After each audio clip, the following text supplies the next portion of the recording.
Hey everybody, we're back here at the garden. I'm going to show everybody what we're going to harvest today. So I probably should have harvested our cabbages at least a few days ago, but we've gotten a lot of rain and you can see that they're starting to split. This one's got a little bit of a sun scald, but it's splitting here also. So we're going to harvest these. And they'll be used just to make sauerkraut, so that them splitting's not a real big deal, and we'll probably make that sauerkraut, start making it this week. This is where our onions were. We have some bull's blood beets growing. I think there's 3 or 4 rows coming in, and then 2 rows of carrots. I can see the bull's bloods right there. Not sure if you can see that. They got the little red leaves on them. No sign of any carrots. This is the first year I was trying carrots. Everything I read, they can be kind of finicky to get started. I'll put it this way, like if we can't get them growing where it's fairly easy, we probably just won't do it again. We don't eat a lot of carrots anyhow. And if it's going to be something where I'm going to put boards down to hold the moisture in, or cardboard and just really baby them, we'll just grow something else. But so we're going to harvest our cabbage, and then we're going to harvest some beans again today. This is our Monte Gusto pole beans. Again, they're a wax pole bean, but I kind of want to show you why I've always wanted to grow the wax beans. It's a lot easier to find your beans in the in through the green leaves when you have something, a contrasting color to it. It makes it a lot easier. We've tried other pole beans, just any pole bean, but like Kentucky Wonder, stuff like that. I forget what the other one was. We couldn't even get them to grow. So I found a guy that was talking about these online, and I mean, they've done really well for us. I think right now, I mean, I've harvested, like, the first harvest was, I don't know, maybe a half pound or no, it was 1.5 pounds. I would say yesterday or 3 days ago, I probably got 3.5, 4 pounds. We'll see what we get today. But I mean, they're pretty big beans. I want to show you kind of the difference too. Not knocking our little bush beans, but show you the difference in the sizes of the beans.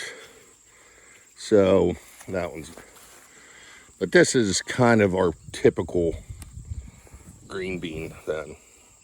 So I mean, from our bush bean to our pole bean, these Monte Gustos are probably twice as long, so you get quite a bit more green bean in your harvest. Again, there's 2 against it that you can kind of see, and again, see how much easier it is to find your wax bean compared to your regular green bean. But and they're not huge.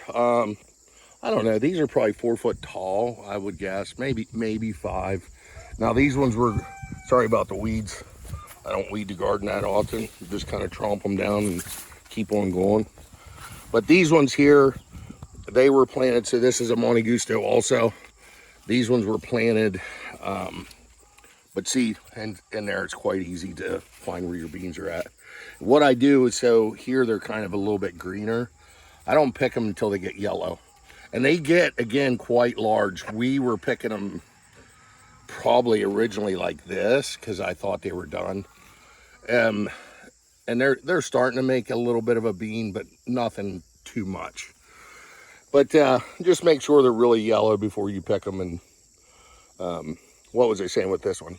They're shorter because, and I don't know if they're going to get as tall. We're starting to get shorter days and everything, but these were planted, I think, 3 weeks later than what this one was, 2 or 3 weeks. So, but yeah, that's what, like I said, hopefully we might get more than that. I mean, if we got 3 pounds the other day, our bush beans are really kicking, these kicked in, and then we got these.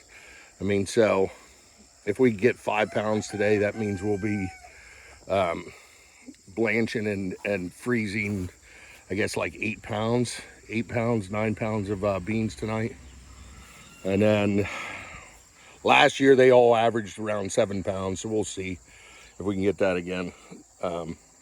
So that'd be 24 pounds of cabbage going into sauerkraut. Oh, did want to show you. So our Georgia Jets sweet potatoes are definitely coming back. Now we got some Japanese beetles on them, but they can eat them a little bit as long as they don't get too bad. But yeah, I mean, everything's coming back pretty good. So, I mean, I guess we just fed the cows for a day with them. So, but yeah. And on this side, I don't know if I said that. I'm not sure what I might plant here. I'm kind of thinking I'll either use like a radish or something, but I might just plant, buckwheat, just to get some more flowers in here and kind of let this rest. And then if it gets ready to go to seed, I'll cut it down before it's able to go to seed. I guess buckwheat can kind of become a little bit of a weed.